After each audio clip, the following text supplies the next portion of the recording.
मानसिक रोग भनेको के होला जस्तो घरमा हामीले बच्चालाई टचर दियौँ अथवा कोही श्रीमानले टचर दिनुभयो त्यसरी लाग्ने रोग होला जस्तो लाग्छ। मानसिक रोगको बारेमा चाहिँ त्यति जान्छु। मान्छे अलिकतामा धेरै रिसाउने या झर्किने, कसैसँग आफ्नै सुरमा हिँडिराख्ने।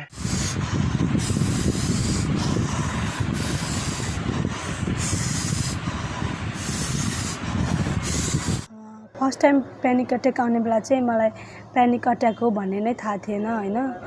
एकदमै धेरै डर लाग्ने, डराउने चिज अगाडि नआउँदा पनि, अनि त्यसपछि धेरै सोच आउने, नसोच्दा पनि आफ्नो दिमागमा आफै सोचहरू आउने। पसिना पसिना भइरहेको थिएँ अनि मनमा डर लागिरहेको थियो, पानी प्यास लागिरहेको थियो। अनि पानी खानलाई टेबलमा जाँदा पनि त्यो टेबलमा चाहिँ पानी थियो, अनि पानी खानलाई जाँदा पनि भुइँमा चाहिँ सर्प छ कि भन्ने डर लाग्ने। एकदमै मन चाहिँ मुटु चाहिँ ढुकढुक ढुकढुक गरिरहेको थियो, अनि सास चाहिँ एकदमै हाई लेभलमा चाहिँ बढिरहेको थियो।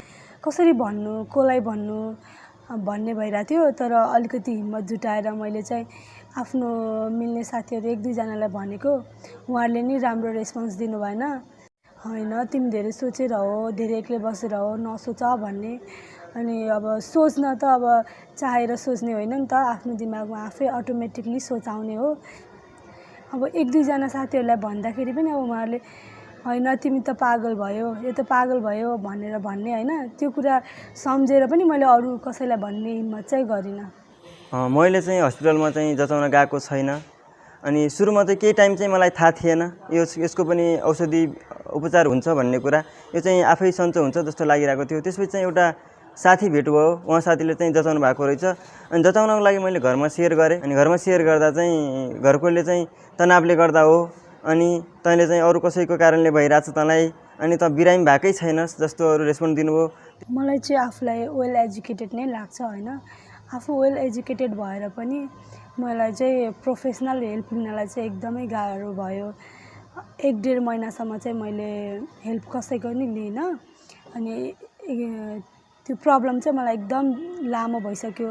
अलिकति सुसाइड एटेम्प गर्न मन लाग्ने त्यो भइसक्यो। हेल्पलाइन नम्बर चाहिँ थाहा थियो, त्यसमा चाहिँ मैले कल गरेँ। अनि आफूले रुँदै आफ्नो भएको कुराहरू चाहिँ भने, उहाँहरूले चाहिँ डक्टरसँग अपोइन्टमेन्ट मिलाइदिनु भयो।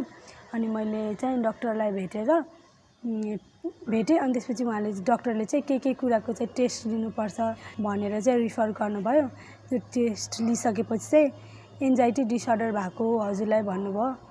अनि जब मेरो त्यो नकारात्मक मन थियो त्यसले चाहिँ जित्यो, दुईवटा मन भएको जस्तो चाहिँ फिल हुन्थ्यो भित्रदेखि नै। चाहिँ मेरो जीवन चाहिँ अब जिएर काम छैन भन्ने जस्तो भयो। र अनि मलाई चाहिँ जति बेला पनि जहाँ पनि मर्दे त बाँचेर काम छैन भन्दै थियो एउटा मनले भने, अर्को मनले चाहिँ होइन तैँले केही गर्नुपर्छ जस्तो गरिरहेको थियो।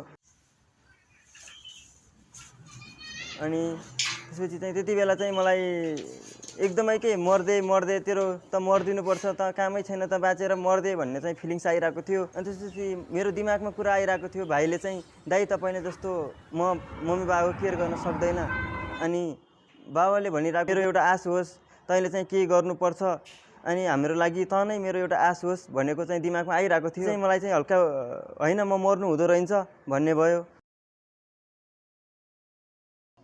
अनि त्यसपछि मैले औषधिहरू लिएँ। 1.5 वर्ष जति औषधि लिएर चाहिँ अहिले चाहिँ मलाई अलिकति सजिलो अनुभव हुन्छ, सन्चो भएको फिल भइरहेछ। अहिले चाहिँ मेरो औषधि सकिसकेको छ।